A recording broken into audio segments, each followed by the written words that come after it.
This is a review for X-Men Messiah Complex. First off, I'm just going to mention this, and I'm noticing this at least on Amazon and a lot of other book sites. I do think this is out of print. I know it's not really normal to mention this, but it's out of print, and this book's $30 already. And I've seen a lot of places sell it for like 40. I'm just gonna warn you all now that you're gonna have to try and hunt this down, possibly. I'm helping you. Okay, now this was the big X-Men event. This is the first of a trilogy, I understand, because I know it's this, and the next one's Messiah War, and then the next one is Second Coming, which just wrapped up. And this was when, let's see, Brubaker was on Uncanny. Craig, new X-Men. There was a new X-Men series out that Craig Kyle and Chris Yost did. Adjectiveless X-Men by Mike Carey, and X Factor that ties into that. And there's the Messiah Complex one shot. First thing I want to get out of the way is the art. It bothers me. It's only a visual thing. There's nothing too bad about it. But the thing is, there's only really I'm gonna say this. I didn't like the Mark Silvestri stuff, which is the first thing you get. He only does the first part. I don't like his art for some reason. It just reeks of really bad '90s look to me, and I don't know. Not to mention, everyone looks like they're on a Quaalude. They look so They look like they've been tranked before because they look so goddamn stiff. The rest of the art is the only real problem I have, and I've mentioned this on my Twitter, which you should go follow. Me so desperate. Is Humberto Ramos, who I know is on and off the artist on Amazing Spider-Man. Now let me say this. His art, I do not think his art is terrible. I like his art. I think it looks great. It just doesn't fit with the other artists. It's all because the other artists, Scott Eaton, Chris Bocciolo, and Billy Tan, they kind of have a more, I don't know. The thing is with Humberto Ramos's art is it looks anime, really cartoony, like extremely cartoony, and I like the way it looks. But the other ones were kind of, well, Bocciolo's a little cartoony, but still looks really somewhat pseudo-realistic. The other ones they don't look overly cartoony for what they are drawing. Like, everyone looks like actual people. Hell, I don't know, I can't remember which artist, but one of the artists keeps drawing Professor X is Patrick Stewart, but hey, that's not a new thing. And it's good until you get to the issue and then you transition to the next in between, because it goes from serious to so goddamn cartoony you're getting a two-fake. Like, it's so sweet and huggable, and then it gets back into, well, I don't know, Bocciolo kind of, it gives you that transition, but it goes literally to one artist and then Ramos, and it's just jarring. So that's one thing. The story. The story, there's a lot of stuff happening in this, because it's 13 issues long, it's 13 issue long crossover. It's all related to that baby who is now Hope Summers. Yes, I'm spoiling, but this was from like 3-4 years ago.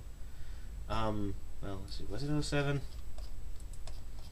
Oh, okay. Oh, wait, this was a few years ago.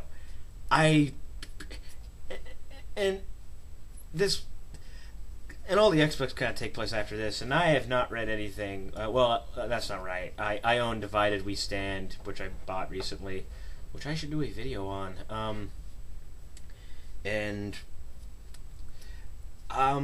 So I don't really know. I know a lot of things happen, but there's the baby, because it's the first mutant born, because this is the big event after the whole No More Mutants, after House of M, and the whole 198, which, no, I have not read any of that stuff, and I'm not really planning on going back and reading it. I think it was just, oh my god, it was an excuse to get rid of all the non-important people. because there's a lot of mutants. Blah blah blah. I'm not getting the story. So we got that. So the main thing is the X-Men trying to find this baby and make sure it doesn't fall in the hands of anyone evil like Sinister or the Purifiers, who are what would happen if the Westboro Church gets crazier and starts just shooting and killing people with guns, if they haven't done that already. I'm really sorry if anyone does find that kind of offensive, but they're fucking nuts. Now, okay, so there's a few things. There's two kind of subplots. The Cable thing, where he has the baby, which kind of reading this now made it feel like I was watching a fusion between the Pacifier and Babylon AD to get my Vin Diesel reference in for my review. You're welcome, people who hated Chronicles of Riddick. And then there's the Predator X thing. Now, I don't know if this thing's well, okay, fine, that's not right. I know it's been referenced in other stuff. I think it comes from New X-Men, but they don't explain what it is or where it came from at all. So I was totally lost on that.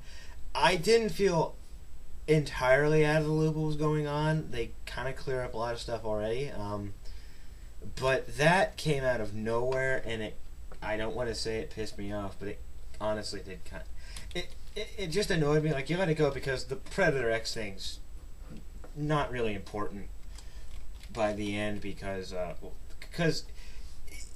it's honestly like like something they just randomly have in. It doesn't even come full circle into the story of the book until the end, and they just eviscerate it.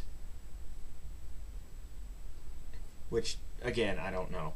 And it's just, it got annoying. This didn't feel incredibly overwhelming. In the sense of, well, it could be worse because this is X-Men. The only team I think could sustain 4 books so they could do shit like this, and then do it again with 2 of their titles, and then do it again with a few of their ongoing titles. And well, this was obviously a big thing, and there's a lot of cool stuff in here. I'm pretty sure it's bigger if you're an X-Men fan, but I liked it. Stuff with Scott and Cable at the end, because you know what happens. For those of you who know, because Cable had an ongoing, and that ended recently, so they could start up Second Coming. And yes, I know Cable's dead. If anyone's going to point that out to me, I know that already. I just want to kind of stop you before you let it fly away like a dove. That was him kind of, protecting the baby, because at the end he takes the baby into the future, so it'll be safe from, I presume, other fucking mutant, I don't know.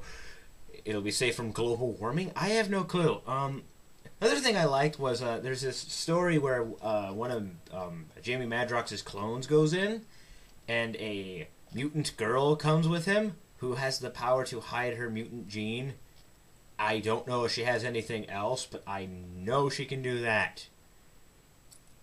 Again, it's a lot of people. I might look it up while I'm talking.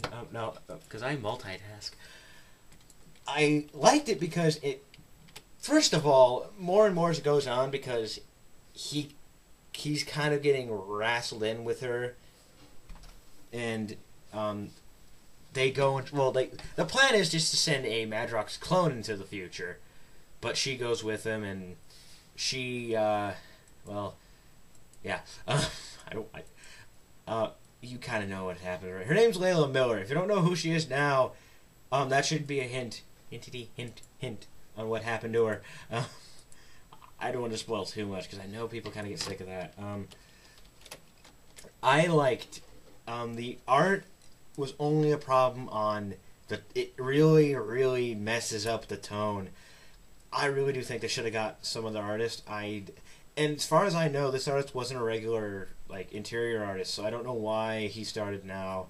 And this series ended so they could do Young X-Men, a series that lasted a long run of 12 issues so they could do New Mutants. Don't ask me. I don't run this. And that happens. All in all, I really like this book. It's hard to find, as I mentioned. I found it cheap, but you know guys on the internet, people who are willing to sell their crap for cheap. This is good. It's pretty big, and I don't want to say you will blaze through it, but it won't take you forever.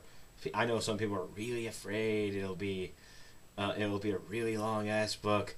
It is 12 issues, but you could probably get through it in a few one or two sittings. If you're like me, I usually give like an hour. I usually give then I don't know. It'll take you a little bit. It obviously, but it is good. I really recommend you try and find this.